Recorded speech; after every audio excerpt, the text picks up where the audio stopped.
আজ চলে গেছিলাম ডেকার্স লেনে বিখ্যাত চিত্তবাবুর দোকানে। রিভিউ শুনে খাওয়ার জন্য মনটা কীরকম ছটফট করে উঠলো।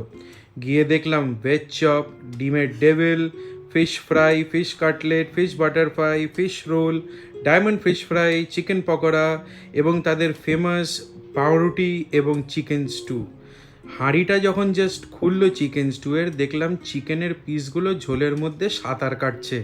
তার সাথে আছে পেঁপে, গাজর আর কত কি। যখন প্লেটের মধ্যে চিকেন স্টুটা এলো, প্রথম চামচটা দিয়ে মুখে যখন দিলাম, মনটা জাস্ট নড়ে চড়ে বসলো।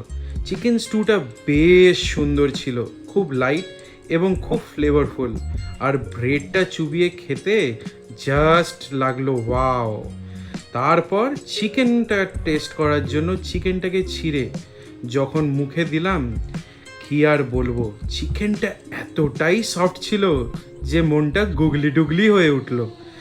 তারপর এলো ফিশ বাটার ফ্রাই, এটাও নাকি তাদের একটা বিখ্যাত ডিশ। ফিশ বাটার ফ্রাইটা বেশ গরম ছিল এবং এই কাসন্দির সাথে মুখে দিয়ে ব্যাপারটা জাস্ট জমে উঠলো। গরম মাছ ভাজা খেতে কারি ভানা ভাল লাগে। স্যালাড দিয়ে কাসন্দি দিয়ে বেশ ভালো লাগলো।